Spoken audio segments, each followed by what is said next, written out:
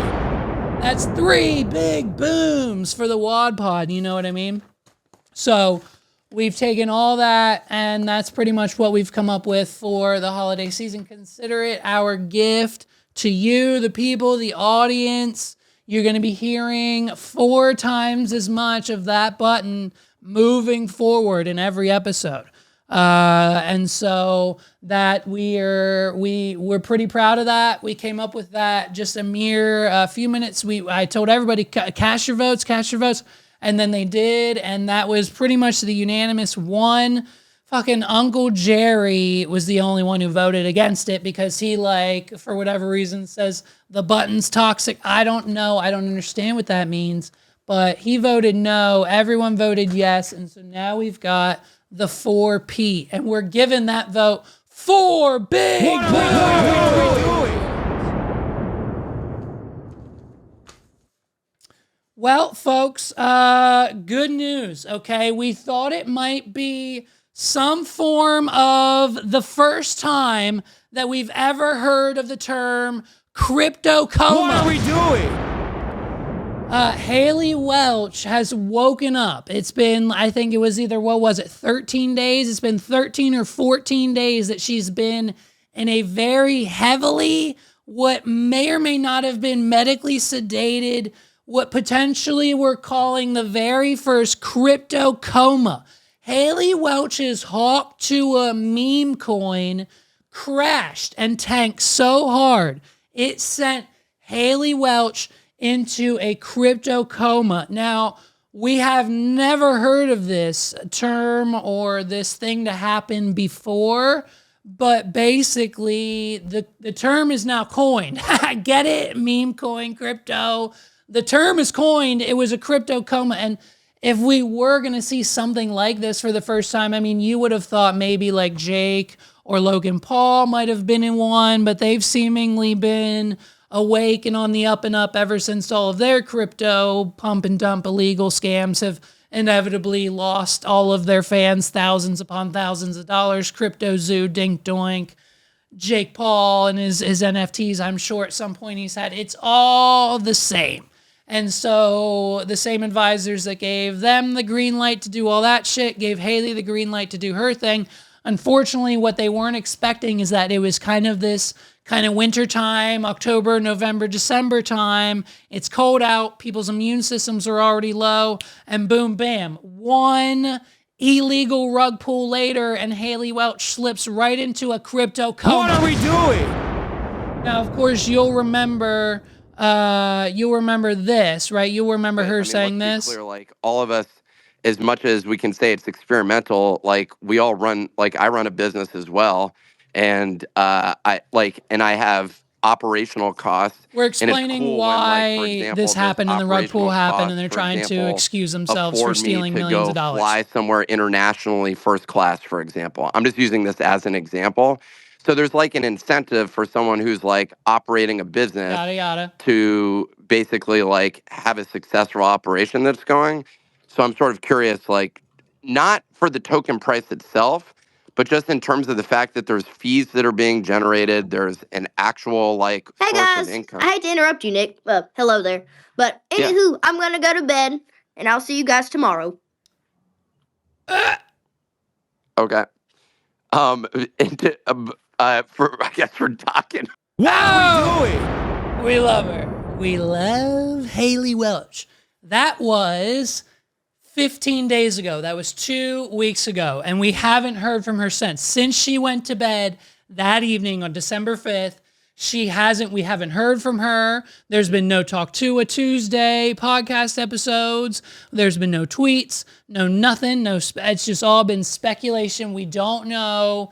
And so what we can only assume is that she's been asleep this entire time in what we are deeming the first crypto coma.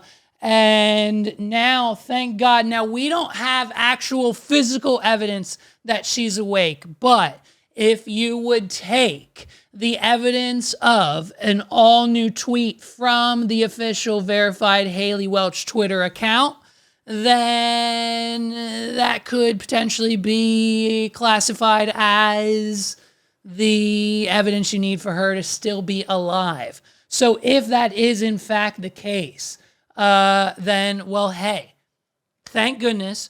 We're glad it's not a permanent. We're glad she's awake. We're glad everything is seemingly okay. And we're glad that she's back, logged in, and in charge of assumingly her own Twitter account.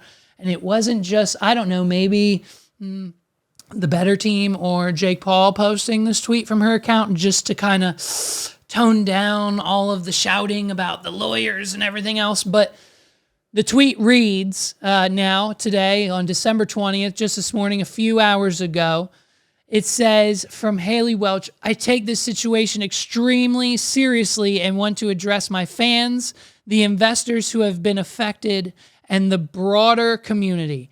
I am fully cooperating with and am committed to assisting the legal team representing the individuals impacted, as well as to help uncover the truth, hold the responsible parties accountable, and resolve this matter. If you have experienced losses related to this, please contact Burwick Law using the link below, burwick.law/new client at Burwick Law, presumably the leader in digital consumer protection. Lose money in crypto? Sign up today at burwick.law/new client. Not sponsored, but hey, if you want to send us a PayPal request, we'll take the standard podcast fee. Shout out to Burwick Law. If you were affected by the Haley Welch pump and dump crypto scheme or any other crypto zoo, crypto token pump and dump influencer scam this year and or currently now happening, go to burwick.law, not .com, dude. It's 2024, burwick.law/new client. Submit your claim today, and they will help get you the best representation when it comes to influencer crypto scams and pump and dump crypto schemes. What are we doing? So, but thank goodness Haley Welch is awake and she's back and ready to go and to take accountability. So we're still following along that 15-day, that 2 weeks, man. Listen, I could have sworn she called it quits. I would have sworn she would have came back and announced that she broke her contract and she's moving back home.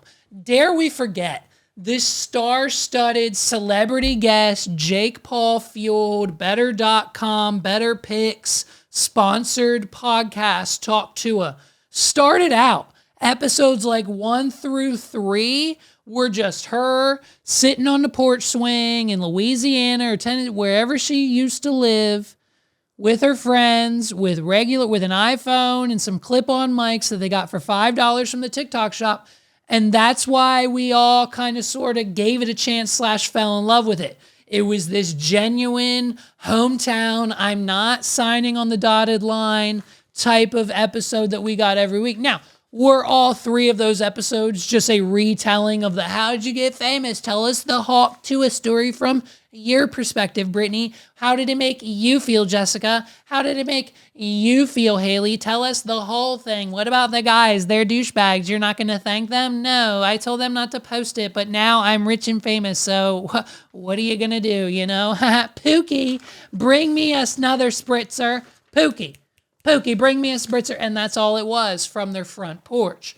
And so now that we're in studio in LA, Miami, Texas, wherever Jake Paul has them hostage in whatever type of studio situation they find themselves in, now it's Whitney Cummings and Josh Richards and Wiz Khalifa and all the other celebrities and influencers. But when you get blamed by average, everyday people, the people who made you, the people who rose you up, the people who gave you your fame and virality, when they then trusted you. Now, we're not saying we should have. Listen, did we lose $400,000 in the hawk to a meme coin? Yes. Did I spend every penny we've ever had or made in every single account and credit card and cashed them all out and took out loans on the house and put it all in because I thought, if I put 400 grand in, I'm going to get out 3.6 million. What are we doing? And I was 19 minutes too late. And so that happened. So we're a little pissy. Did we call Burewick.law and go to Burewick.law/new client? We sure absolutely did. We'll be talking with them for 6 hours right after we record this episode. So as you can imagine, you know what I mean? I thought she called it quits. If she would have came out, what would have been a ballsier move is if Haley Welch would have came out and said, I left better, I moved back home, me and Chelsea or whatever her best friend sidecar character's name is, they move back, they get an apartment together, and they just become TikTokers, and they do their own thing, and that they get their own sponsors, and they start their own genuine in the apartment podcast that has nothing to do with Jake Paul and the Better Company, and you bring it back to roots, and that's how you recover from this. You break away from all of the bad toxic energy and you make something new, but also the same of it. You know what I mean? Restart, refresh, move back to the home state, drop the contract, do whatever you need to do to get out of the contract, say they steered you wrong, make Jake Paul go to court, and then he'll just say, okay, fine, I don't want to worry about it, just drop it, let her go. Breach of contract, we'll consider it null and void, see you later. And then go do your own thing. Be independent. And guess what? If you're lucky, just like Grace O'Malley, maybe Alex Cooper and Call Her Daddy will pick you up. What are we doing? Maybe you'll be so unwell that Alex Cooper will pick you up. Maybe, if you're lucky like Grace O'Malley, is the Dave Portnoy video inevitable? Has it dropped yet? It's probably already dropped and I just haven't been on I'm so off of social media now, it's ridiculous. I don't have Facebook on my phone anymore. I don't have Snapchat hardly. It's on my old phone. It's I'm so done with social media, so I might have already missed it. But if we haven't seen yet, it's inevitable that within the next, 24 to 72 hours, you'll see a Dave Portnoy video going, yeah, am I upset that Grace left Barstool and went to Unwell with Alex Cooper? No. Did I see this coming? Of course. I saw it 100 miles away. And by the way, we propped up Alex Cooper. And by the way, we know we still do the we think Alex Cooper and Call Her Daddy, and we build them up. And this is what Barstool does. We create these people on these platforms, and we build them up so that they can go and spread their wings. Grace wanted to be a stand-up comedian, and we all knew that, so we let her go at Barstool. But clearly, she wanted to do a podcast a little bit more, and that's why she's on Unwell. Am I mad? Am I upset? No, of course not. Because I got $100 million that I share with my wife, and they won't let me divorce her. They won't legally let me divorce her because I have too much money. What are we doing? And so that's what the video from Daddy Presidente Dave Portnoy will say. But what we really want him to say is, hey, what you all knew it was happening. That's why we're ending BFFs, because we're not BFFs anymore. We're FBFs, because me and Brianna Chicken Fry have been dating for 6 months. What are we doing? I held her close in my arms when she was crying over Zach Bryant. We have this connection, work, personal, emotional, physical. And so basically, I've been dating and living with and funding Brianna's life for the last, how long has it been, babe? 6 months now. That's why we said, fuck it. Don't take the money. Don't take the money from Zach. Don't take the bribe money. I got you. I wrote her a check for $10 million. We took care of it. No problem. What are we doing? And so what we really want is for Dave and Bree to just announce their relationship. We want to give Grace her flowers for 100% appropriately navigating her way out of her Barstool contract, scot-free, and then boom, in a left hook, Jake Paul, Mike Tyson jab, she goes and signs with Unwell, jumps out of an airplane, and gets probably an even bigger bag than Portnoy was offering. What are we doing? So, I mean, shout out to them, and thank God Haley's awake. She'll be hearing from our lawyers soon. Listen, Luigi, we got him out. We got him out of Pennsylvania. He's in New York. Luigi Maniscalco. I'm going to give him a different last name every time I say his first name, just because that's how much of a piece of shit he is. But listen, we're on his side. Okay, well, I understand. The tyranny of the power of the healthcare companies, was there a level of but no, someone's dead, and unfortunately, the man has a family, so you have to kind of sort of feel a little bit bad, but also I get it from both sides. You know me, they call me daddy's always in the middle, okay?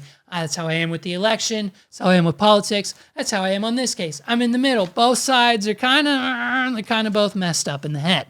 And so Luigi's in New York, we've got him there. And boy, did we take every ounce and every piece of energy that we could find yesterday morning to parade this man through New York City. As soon as he got off the plane, as soon as they're walking him down the street like it's the Macy's Christmas morning, the Macy's Christmas Day parade. Starring the one and only Luigi Maniscalco. What are we doing? And so we've got CNN all over it. Here we go. Here over the rotors of the helicopter. Talk to us about what you're seeing now and just the scale of the law enforcement presence there.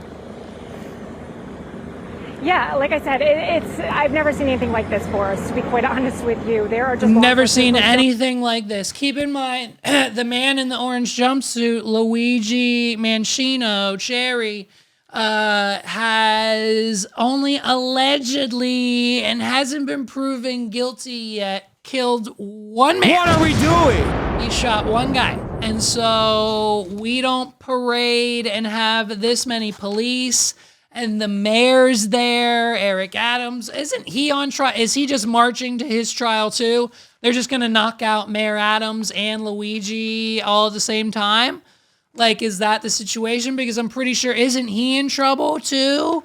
So, like, we've got enough manpower to start a small, like, governmental insurrection. Like, we had a smaller team to take out Osama bin Laden.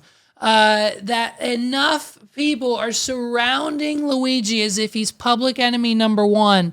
We have such to make the biggest statement to let them know that we have the biggest balls and that the New York City Police Department is not scared of terrorists like Luigi Melancholy. And so it is just one of those situations where we've got, it's straight out of the Superman movies, right? It's straight, we've got a police surrounding, how many police officers are here, man? Very clear. How many? Let's count them out. Walk from the helicopter all the way down that pier to that Sprinter van, which he just got into while he's shackled. They clearly want the photo opportunity to show. 1, 2, 3, 4, 5, 6, 7, 8, 9, 10, 11, 12, 13, and that's just who's in frame. I don't think we can see the mayor here. That's 15. There's probably at least 25 to 35 men with guns surrounding this man during this entire interaction. What are we doing?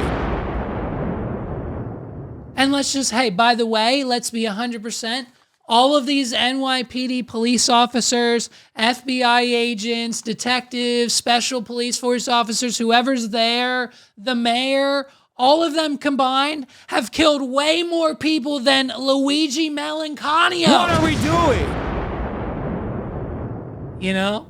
So we're making this man look like the coolest celebrity. I mean, this is Taylor Swift level security. And she's a freaking sweetheart. what they believe they got their guy. I mean, that's what it really feels like, because that was like a long perp walk, as we would call it. Oh, imagine that. They believe they've got their guy. In that Sprinter van, he will travel to a federal building where he will be federally processed. I also hear over the rotors of the helicopter. Federally processed for the unaliving of the United Care. I mean, look at his face. It's just the man. The man is so photogenic. The man is so photogenic. He knows when they're clicking, and he knows how to serve the face, dude. He's got the Riz face 100%. What are we doing? It's like this with a lot of zeros behind it because it's 1,000% perfected. The Rizzler stole the Riz face from Luigi Macaroni. What are we doing? So, I mean, we're trotting him. We're trotting him through New York City. We've got security surrounding him the entire way. It's giving us Superman vibes. And of course, what better way to topple him arriving in New York City than the man, the mayor, the governor, the president of New York City and the United States himself, Donald effing Trump. I'm pretty sure, did he just change his middle name to effing? I'm pretty sure he did. What are we doing? And so we need his opinion, and let's get that immediately. The healthcare shooting, the shooting of the CEO. Can you give us your thoughts about that? And what do you make of the reaction around the suspected shooter? Does that tell you anything about how people I think about it's a terrible thing. I think it's really terrible that some people seem to admire him, like him. Trump doesn't like him. I was happy to see that it wasn't specific to this gentleman that was killed. It's just an overall sickness as opposed to a specific sickness. Sure. That was a terrible thing. It was cold-blooded. Just a cold-blooded, horrible killing. And how people can like this guy is, that's a sickness, actually. That's really very bad. Especially. If you want to say boom, boom, let me hear you say hey-oh. Well, boom, boom, let me hear you say hey-oh. Well, Donald Trump coming with the slam. If you like him, if you've ever tweeted, yo, Luigi Macaroni, sit on my face. What are we doing? I know I have. You're sick too. You're just as sick as he is. You are just as capable of going to your brother-in-law and say, hey, I know you got the parts. Send them to me individually. Send me a text message on phase 1, text message on step 2, an email of step 3, and a Facebook message on step 4 so they can't trace them all and put them together when they're watching us from the FBI van parked outside your house, and give me the parts I need to make the ghost gun. And let's go, because I'm just as sick. You're just as sick as Luigi Maniscotti, dude. I mean, this guy's sick. You're sick for liking him. And Trump says so that means it's true. If Trump says it, it must be true. Am I right? Yes or yes? The way it was done, it was so bad, right in the back. And like a pussy. Very bad, thing like that. You can't believe that some people, and maybe it's fake news. I don't know. It's hard to believe that that can even be thought of. But it seems that there's a certain appetite for him. I don't get it. Yeah, I don't get it, dude, and neither does Donald Trump. So, listen, I'm going. I need to be there. I need to see him. I'm going to the hotel. I'm going to the courthouse. I'm going to the Arkham Asylum where they're keeping this boy. What are we doing? Because if I can not only knock one thing off my bucket list, I can knock 3 at a time. Listen to me. The same jail they're keeping Luigi in is the same jail we've got Mr. P. Sean Diddy Combs. It's the same jail that we've got Sam Bankman-Fried. Now, a couple things to note on that fun of a fucking fact. FFF, hashtag FFF time. It's time for your fun fucking fact of the episode. What are we doing?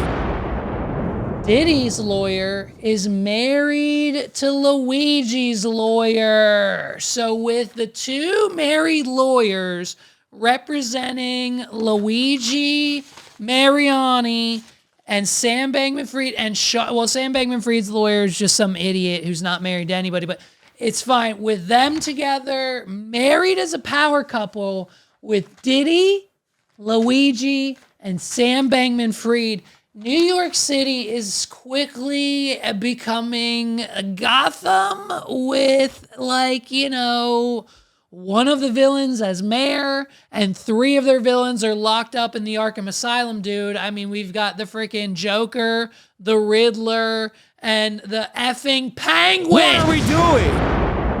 Sam Bankman-Fried's a penguin because he's a little on the chunkier side. Riddler's the diddler, that's Diddy. And the Joker with the money in the bag and the Monopoly money. It's the whole thing. The whole thing's a gag. I'm telling you, watch this case. Watch this case get dismissed. First and foremost, the case isn't happening until maybe later next year. And guess who's going to forget about it? You and everyone else. And then it might come up a little bit in the headlines. It might come up just a little bit more. But it's kind of going to be one of those probably a wash of a thing. And we're just going to kind of let Diddy and Sam Bankman-Fried let them rot in jail while the price of Bitcoin and all of its friends in crypto are going on the up and up. Going on the up. Every day it's Bitcoin. It's at 103 grand. It's at 104. It's at 105. It's at 107. I think yesterday it hit 108, I think, and then it tanked down to like 96, 97. I'm on it like a hawk because I feel like I'm missing out. What are we doing? And so I just feel like I need to be back in the crypto game because it's getting a little too hot in the space, if you know what I mean. And so we're parading him around. We still don't know. Okay, we still don't know if he did it. Here's a question. I don't know anything about guns. I've only shot like maybe 1 or 2 in my life. Couldn't tell you anything about them. But can you get ballistics and can you run like prints and or like match things to a unkilling case with a 3D printed ghost gun? Is that a thing that, like, they can do at the FBI and New York City Police Department? What are we doing? Can we trace that? Like, how can we prove that this 3D printed bullet didn't come from a 3D printed gun from the printer my neighbor has, the printer the guy you know has one, your brother-in-law has 3 of them. Like, there's everyone... 3D printers are like just as common as, I don't know, drones these days. So like how can we prove that like those bullets were printed and used and were they 3D printed bullets too? Like how much of the gun? I don't know. I'm confused and I want to know what's going to happen with this case. We're parading him around New York City like a Batman villain. Meanwhile, do they have any evidence? I don't think they do. And so we've got them all locked up in the same New York City prison. God forbid something happened and they all get out. You know, like a Batman situation. You know what I mean? So we're going in about 48 hours. I'll be in New York. I'll be in New York City. I'm staying like 2 minutes away, 3 or 4, 5 minute walk away from Times Square. We're going to be right there. We're going to be in the city. We're going to be in the thick of it. And we've got so many things to do. And I've only got like 24 hours to do it. So we're going to be reporting on the trial. We're going to be going to the crime scene. We're going to be looking for evidence. We're going to go to Central Park. We're going to try to find the bike where they found the book bag. We're going to retrace Luigi's steps. We have to come back to Pennsylvania anyway, so we'll make then a pit stop to the Altoona McDonald's, and we're going to crack this case in 24 hours. By 2025, this podcast may or may not be a true crime podcast where we solve the United Healthcare CEO unaliving case before we actually get to the trial. So be on the lookout for that. Me and a few of the family members, we're going to New York City here over the weekend, and we're headed there, and we're ready to work, and we're putting it in. We're going to get pictures, we're going to take photos, evidence, we're going to collect everything, samples. We're going to talk to people. We're going to interview his friends. We got like 6 interviews lined up. We're going to Starbucks. We're going to go see the Christmas tree in Times Square. And I'm doing my very best to convince my family that we need to go to the Times Square, New York City, Olive Garden, and sit at the same table Jimmy Fallon and Post Malone sat at that one time. Okay? That's all I want to do while I'm there. I've got a few personal things to do, and then we've got a few business things to take care of while we're there in efforts to potentially, like I said, in the middle, potentially clear and or crack the case or clear the name of Luigi Manisconi Ranaboni. Okay, and if that isn't his new name after this is all said and done, once he's acquitted of all charges and he needs to change his name because he can't get a job anywhere, like Hollister, Abercrombie and Fitch won't hire him, Nike won't sponsor him, like it's not a thing. He like the only thing he can get is like a toothpaste commercial. What are we doing? He's got a real pretty smile, so I'm sure he'll at least get one toothpaste commercial and maybe like a For Him sponsorship. But other than that, I don't think he's got much coming for him. So, like, you know, changing his last name to Luigi Macaboni Ramaroni will throw people off the scent of, like, when they're like, hey, weren't you that one guy? Can we have you work here? Were you ever on trial for murder? Are you sure you look like that one guy? And he's like, no, my last name's Macaroni Bamboni, not Luigi Manisconi. You know what I mean? What are we doing? And so we're going to dig up the case. We're going to see if we can get a photo with Sam Bankman-Fried and Diddy. And hear me out. By the way, don't let Luigi get wind. If you let Luigi get wind that Diddy and Sam Bankman-Fried were billionaires, he's coming. He'll get you. He'll get one of his Italian friends to make him or get him a shank or a weapon or something or poison or something. And he's going to get Sam Bankman-Fried. He's going to shiv Diddy while they're sleeping. What are we doing? If Luigi Maniscotto finds out that he's got 2 billionaires in the same mess hall as him, it's not going to be good for them. He's going to want to take justice into his own hands and do us all a favor. I can see it now. The headlines quote Luigi Macaroni saying, "I did it for the American people," as he shanks P. Diddy 37 times and slits the throat of Sam Bankman-Fried. What are we doing?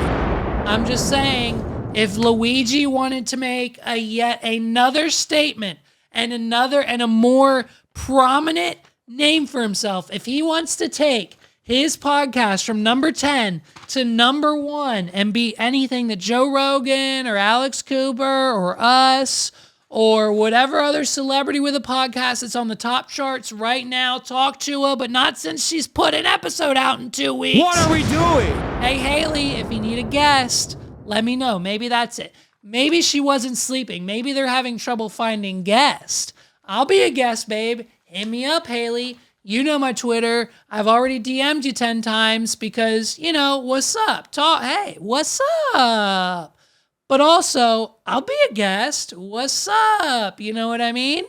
But basically, I think if he wanted to go from number 10 to number 1 of all time, I think he would need to do America at least not a, residual favor. I mean, we don't really give a shit about Sam Bankman-Fried anymore, but did he? You know what I mean? Did he? What are we doing? Question mark is the question. So you got to take it one way or the other. We'll see what Luigi does. And when I'm in New York on the ground here in about 48-ish hours, we're heading out. We're going to New York City, and we're going to figure out what happened, and we're going to report on it every step of the way. So follow us on Instagram. Make sure you're over there on Facebook, everywhere else, the podcast. You're going to want to tune in next week. I'm going to be posting updates, probably some personal stories or clips going up on the channel. Be on the lookout for that. More Luigi Maniscotto, Boombody, Roomgotti footage and evidence and conspiracy theories and everything else. We're turning into a true crime podcast probably by the end of this year because we can't take these numbers are just, they're not good, and we need a niche, and it might as well be the true crime idiots of America. And we're starting with Luigi Mancini. What are we doing? Listen, the drones are still out there. They're still flying around. They're moving east. They're in New York. They're in Pennsylvania. They're in Ohio now. They're still in New Jersey. Drones everywhere. We've got close-up footage of them. They look like drones. They're shooting laser beams at people. Hey, they're drones. They look like regular drones. Hey, they're probably drones. Who said they're aliens? Was it me? Did I say that? Is there a clip of me saying the drones over New Jersey were aliens? I didn't say that, did I? What are we doing? I don't think I said that. I don't think anyone can prove that I said the drones over New Jersey were, in fact, aliens not of this world. I didn't say that. Apparently the White House did, but it was debunked. It was just a community note on Twitter. No one ever said that. They're not aliens. We've seen photos of them. I think they're just drones. Now, if you ask anyone other than an official in New Jersey, here's I need to know what's in the water over in New Jersey, okay? Because we not only have the governor of New Jersey saying it's an Iran warship. There's an Iran mothership off the coast of New Jersey launching enemy combatant drones into the cities of the East Coast of the United States in order to either scan for a missing nuclear warhead and or shut down our infrastructure, our security, and our overall well-being, the water, the power, the sewer, the cell towers, everything. It's all in electric. They're going to put enough drones on the East Coast, because that's where all of our electric, all of our PP&L, our nuclear powers on the East Coast. So they deploy all these drones, and then they have a mesh network. And they have a mesh network of drones over the entire East Coast. And with one click of a button, the entire network then sends out an EMP shockwave, taking out all the cell towers, all of our power, all of our utilities, all of our water, everything we control, everything will be offline. Society will most likely very, very quickly collapse, go into mass chaos. All of the people you know with weapons and guns will be loading up as much ammunition in their pockets and their guns and their book bags, duffel bags in the cars, and prep for this situation. All of those people, all of your relatives who have the weapons in their glove box, in the car, on their hip, under their bed, in the closet, in the cabinet, in the safe, under the house, they're going to go get them, and it's going to be all-out anarchy. If they take out the network, that's it. We're done. So be on the lookout. Stay inside. If you see a drone, shoot it down. Whether you think it's an airplane, whether you think it's a man-craft being drone, if you think there's a person in there, if you think it's just a regular drone like a DJI, like all of them are, or whatever you think it might be in the sky with lights on it, just keep shooting at it. Get your gun out and start shooting at any drone, whether you see it over the sky, over a wedding venue, over the city, over any location, a farm, a house. Protect yourselves at all costs. And if we shoot enough of them down, it'll disrupt the mesh network that Iran and the mothership off the East Coast. The government says it's not there because they can't actually see it, because it's using advanced cloaking technology that China and Japan already have. So of course they sold it to Iran to launch the first attack against the United States in the official start of World War III. We need to stay inside, folks. Stay inside. But if you have a weapon, whether it's automatic, semi-automatic, a 3D printed one, and if you have 3D printers, start printing them. Start printing the bump stocks we need to turn the semi-automatics into automatics. Start printing everything. We're going to need ammo. We're going to need supplies. If we can take down enough drones, we can disrupt the mesh network, and their plan will probably not work. And if we take down even more drones, it'll probably affect the cloak that they're using. Listen, they're probably using the same technology that Mr. Carver in James Bond 007 Tomorrow Never Dies used to cloak his warship in order to start World War III with North Korea and the missiles, and you can't see our ship, so it must be Japan who's attacking you. And then boom, they have the headlines because they created You know what I mean? So, like, they're probably using that same cloaking technology to cover themselves in the middle of the ocean off the East Coast with the drones. And we need to disrupt their mesh network. And that's the only way we're going to save ourselves. If we want to save America, if you want to save the lives of your family, if you want to save the lives of everyone you know, your employers, your boss, your friends, your family, you need to help us take the drones down. If you have a weapon, continuously keep shooting the drones down. Please and thank you from those of us who don't have our gun license, for those of us who can't either legally own one or just don't want one or are uncomfortable with having one in the house around the kids. Thank you. I'm thanking you for your service. I'm thanking you for your ammunition. Shoot them down, please. Help me, and I'll help you with other things in the future. Thank you for saving us from the Iranian mothership that's off the coast with the mesh network. They're coming for us. Stay on the lookout, folks. Stay safe and stay blessed, America. What are we doing? But that's what I'm talking about. I mean, you've got Senator Doug Mastriano, okay? These M last names, these Italian M last names, okay? I'm sorry. I'm pretty sure I don't think I might be of some sort of Italian descent, but if I am, fuck it. I'm done with the M Italian last names. Dude, I can't pronounce any of them. I'm sorry. It's a me issue, not a you thing. Don't change you, boo. It's not you. It's me. But I'm telling you it's me, and it kind of pisses me off. What are we doing? We've got Senator Doug Mastriano, QAnon-adjacent Pennsylvania politician Doug Mastriano, to be more specific, bitching about the drones. He says, and I quote, "It is inconceivable that the federal government has no answers, nor has taken any action to get to the bottom of the unidentified drones."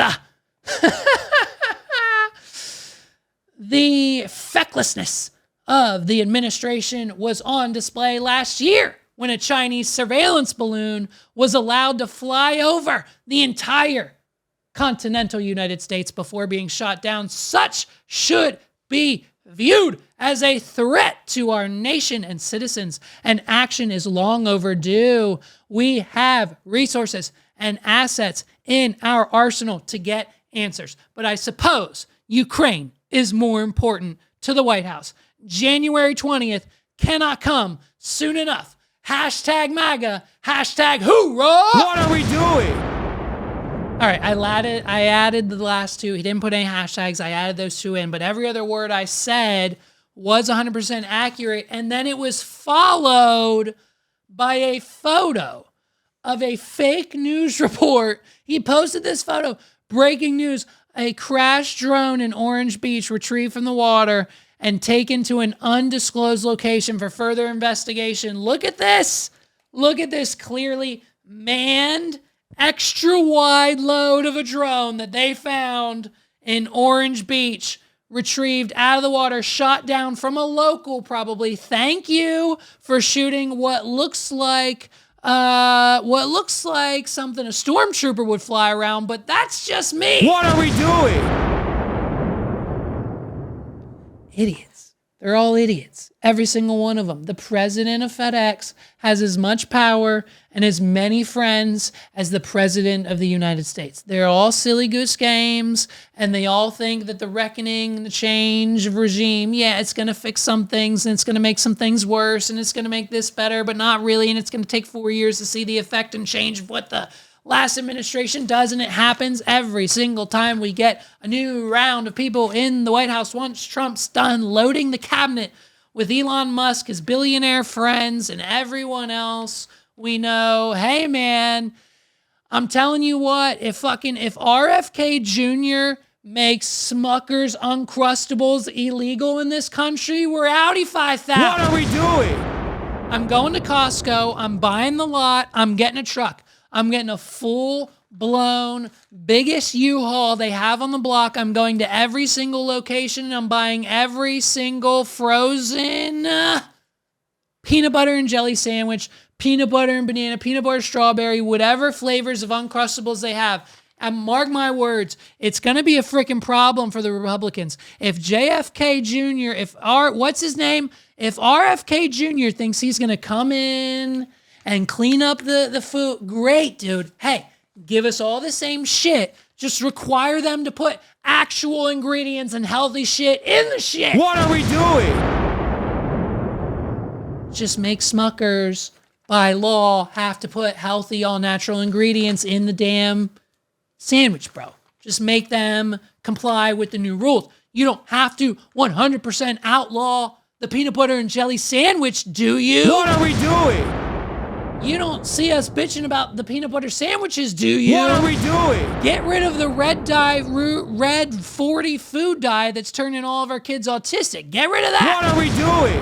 But you don't gotta get rid of the peanut butter jellies, baby, do you? Come on, RFK Jr. Hey, RFK Jr., getting rid of and making Smucker's Uncrustable peanut butter sandwiches illegal in the United States gets 0 big booms. You know what I mean? But in your case, we're going to make it super annoying as fuck. So it's 12 big booms. What are we doing? What are we doing? What are we doing? What are we doing? What are we doing? What are we doing? What are we doing? You know what I mean? Don't make the peanut butter sandwiches illegal. Just make it so that, like, having 3 rats in the batch of Uncrustables isn't legal in this country. Make it so that 48 ounces of rat shit can't go in the Hershey's chocolate every other batch, and make the ingredients all natural and not these, like, fake sweeteners and sugar-free bullshit, alternative, cancer-causing. Just take out the cancer. Make the cancerous shit, the cheap shit that makes it all cancerous. Get rid of that. And then just let us keep the peanut butter and jelly sandwiches. You know what I mean? What are we doing? Oh, we've got politicians, senators. We've got senators of states. We've got senators of states that we live in, posting photos of what they believe to be the drones over New Jersey. It's a Star Wars trooper. And I mean, we need Trump's. We need to go one more time. I know. We already did, but we need to know one more time exactly what to do and exactly what these things are. And the only person that can tell us that is Zaddy Mother Effing Trumpets. Did he change his middle name again? Is Zaddy Trumpets, baby. He'll tell us what's going on. Can you comment on the drones that are flying Listen around to this. New Jersey ports? It seems like the American people have a big disconnect. The government knows what is happening. That's it. We got it. That's the official What word. are we doing? Biden and the government knows what's happening. They're lying to us. They said they didn't know. That's red flag number 1. We're moving out. Look, our military knows where they took off from. That's it. If it's a garage, they can go right into that garage. They know where it came from and where it went. And for some reason, they don't want to comment. And I think they'd be better off saying what it is. Wow. Our military knows and our president knows. Wow. And for some reason, they want to keep people in suspense. I can't imagine it's the enemy, because if it was the enemy, they'd blast it out. Even if they were late, they'd blast it. Something strange is going on. For some reason, they don't want to tell the people, and they should, because the people are really, I mean, they happen to be over Bedminster. We should know the down. truth. They're very close to Bedminster. I think maybe I won't spend the weekend in Bedminster. I've decided to cancel my trip. Listen to this. Have you received an intelligence briefing on the drones? I don't want to comment on that. What are we doing? She said, have you received an intelligence briefing on the drones? And he says, I don't want to comment. That's the end of the video. And so Trump knows what they are. He knows the government knows what they are. So the question is, we know what they are. Listen, I asked Paul. Paul says, hey, they're drones. They're drones. It's drones. Everyone has a DJI drone. Everyone knows what they look like. We have photos of what they look like. Now, are the things on top of the drone shooting lasers everywhere? I don't know. I don't think anyone knows what that is. But we know what drones look like, and they're just drones. They don't look like this. They don't look like the Roku screensaver do, but they look like DJI drones. And so what I think Joe Rogan said it best. If it is knowledge or a matter of public safety or information that like is out of this world, I think the public deserves to know. Let me know what you think in the comments below of the drones, dude. I mean, I guess it's just going to keep happening. I don't know if we're going to know, and we're probably not ever going to have any answers. It's going to be just like the weather balloon. It's going to come. It's going to go. Eventually, all these drones are going to go away, and then we're going to forget about it. And in 2025, a year from now, we're going to be in December of 2025, and we're going to say, remember the drones? Where's the drones? Did we get drone? Were there drones in New Jersey last year? Did we ever figure that out? And someone's going to say, no, I don't think so. And then someone's going to ask this question. What are we doing? And I think that'll be the end of it. I think that'll be the end of it. And that's where we're at.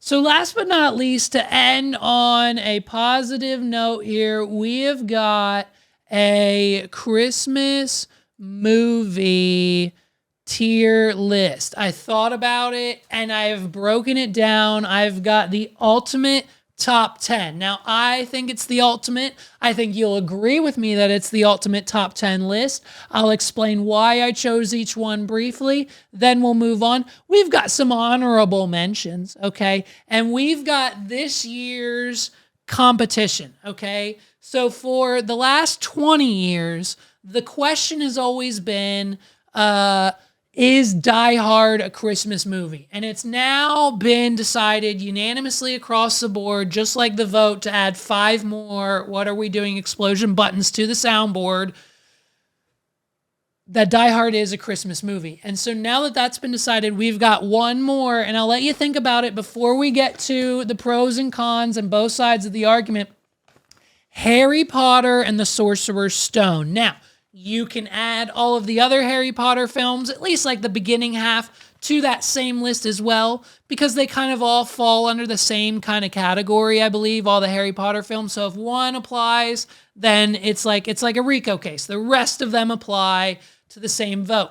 And the first one, of course, because it's just the friendliest, it's the nicest, and most people, kids to adults, can watch it and understand what's happening before you get into the complexity of Hogwarts and wizardry and spells and have to keep asking questions from, movies 2 to 8. And then inevitably, because of those questions, you just never finish the series with your loved ones who have never actually seen or heard of or read the books or know anything about the Harry Potter universe. So the first one is safe. And so we'll get to that in a minute. So top 10 movies of all time. We're going to go from 10 to 1, of course. Here we go. Then we'll get to some honorable mentions, and then we'll get the hell out of here. Number 10, okay? We had to throw this one on there because it's kind of traditional, kind of not, but it's just got that edge to it. We're talking Bad Santa, okay? Bad Santa is number 10 on the tier list for best Christmas movies of all time.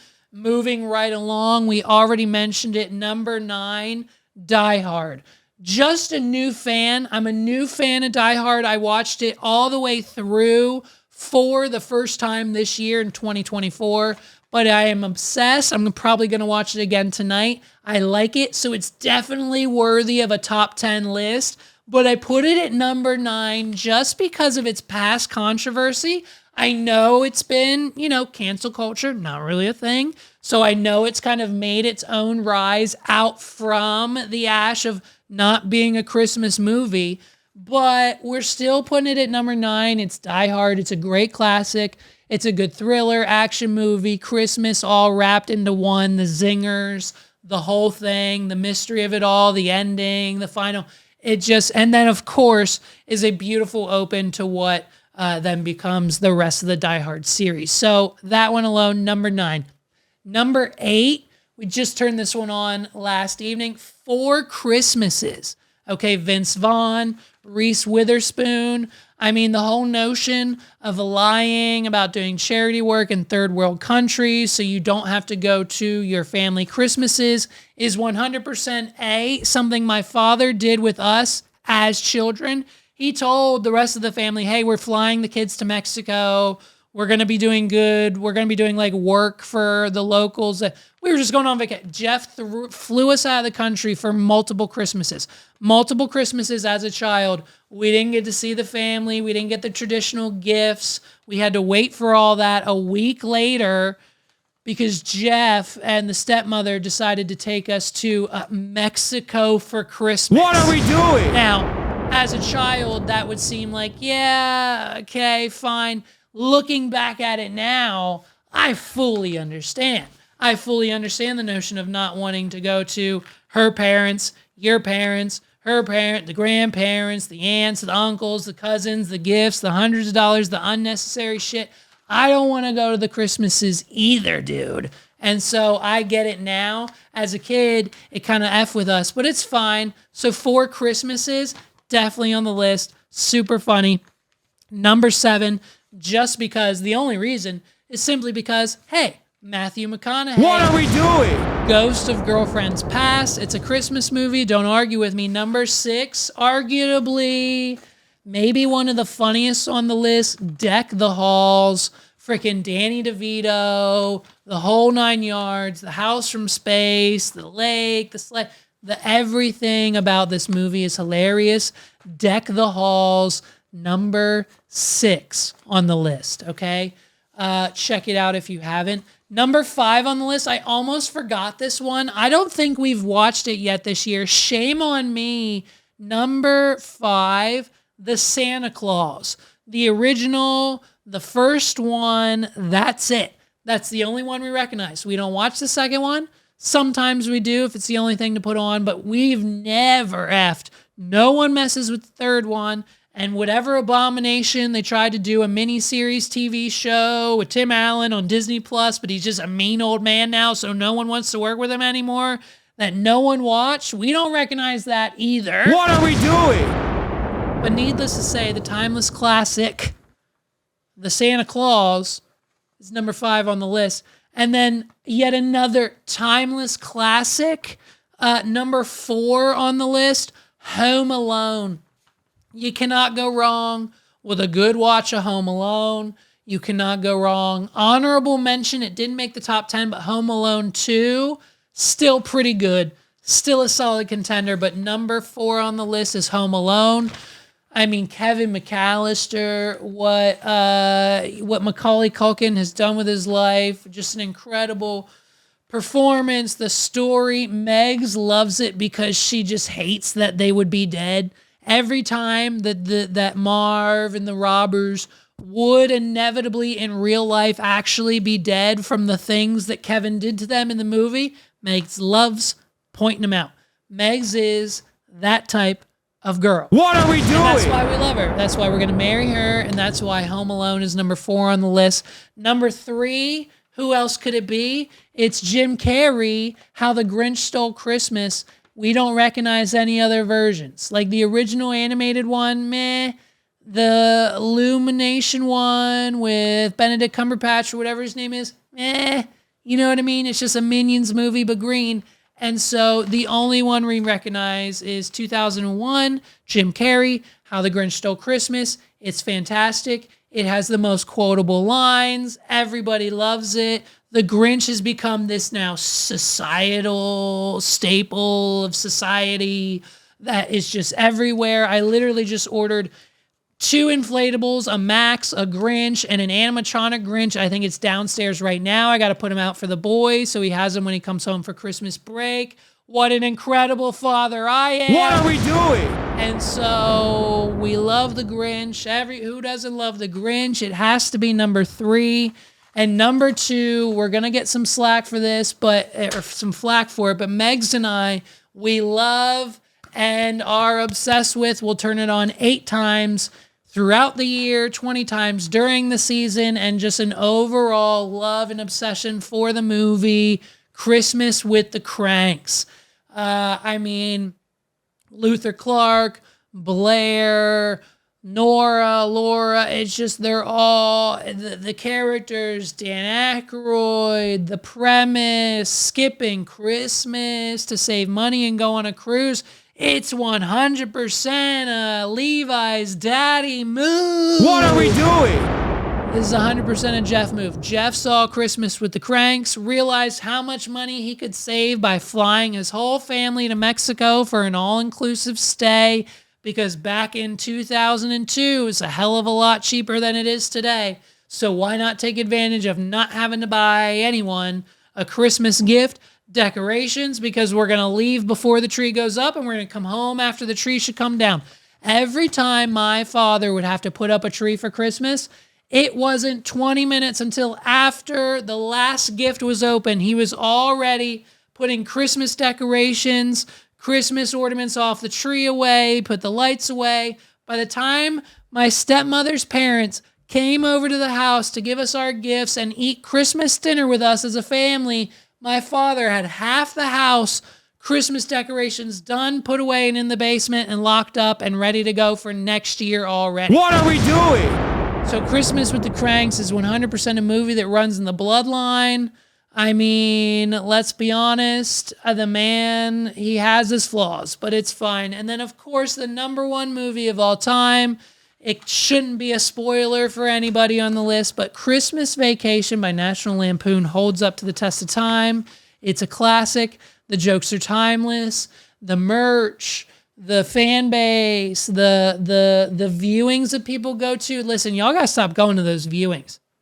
These, like, every year during November and December, they'll play National Lampoon's Christmas Vacation, and then Chevy Chase will come out with his wife at 98 years old. The 98-year-old Chevy Chase will walk out on stage, sit in a chair, and just answer your bullshit questions. The same 6 bullshit questions that he gets asked every time. The same 6 questions they ask him in every city. The same 3 questions they ask him about Uncle Eddie, filming the movie, were the lights real, what happened, what was your experience with this?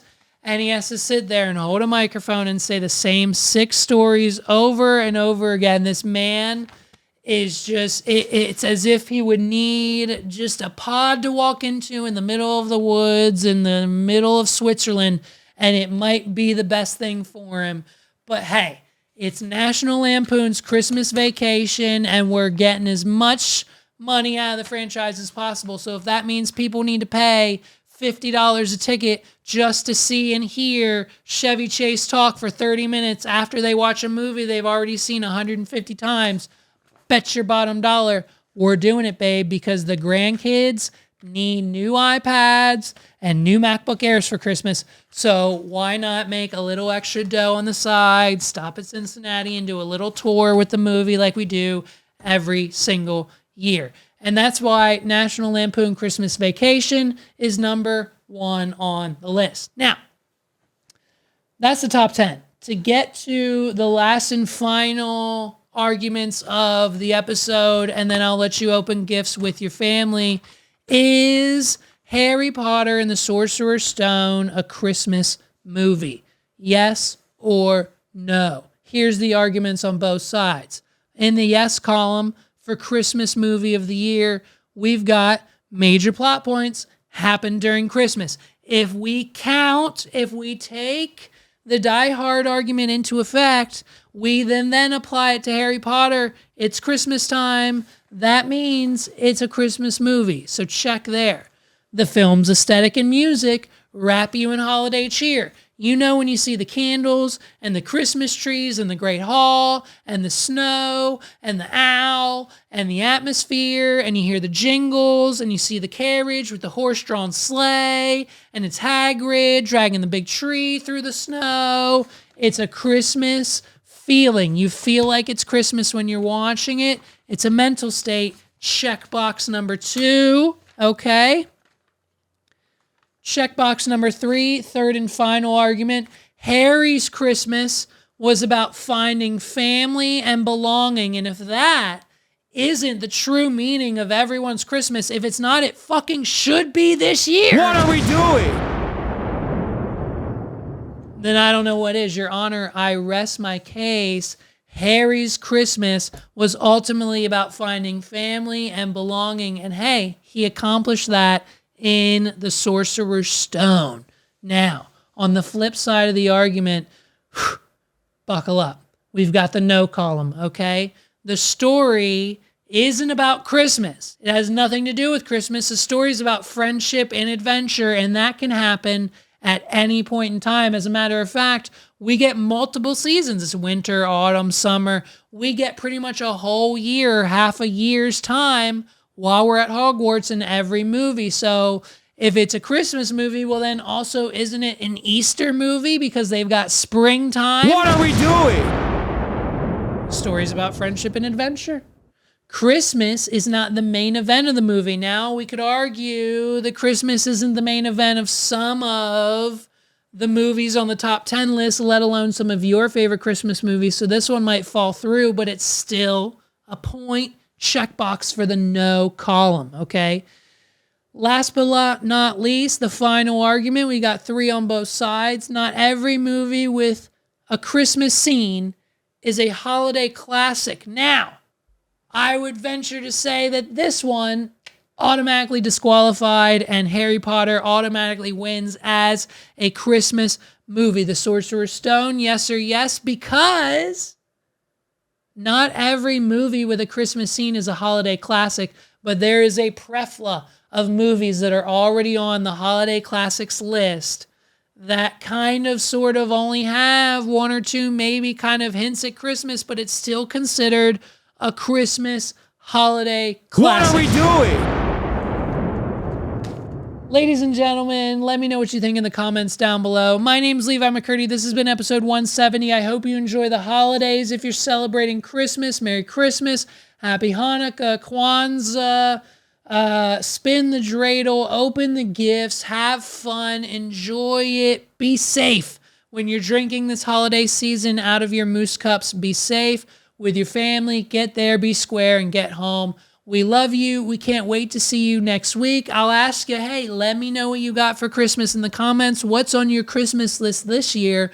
Don't forget to like and subscribe. Hit that button down below. Hit the like button. Hit the subscribe button. Let's go. Next week, we've got a full review, a full breakdown. It's probably going to take up the entire episode. Mr. Beast Games, coming to an Amazon Prime account near you. Log in, start watching, get ready, because we address it all. We talk about the lawsuits. We talk about the conditions of living within the $14 million community he built for the show. We're breaking it all down next week on the What Are We Doing podcast. We're not stopping. Happy Christmas. Happy holidays. Merry Chrysler, everybody. We'll see you next week. What are we doing?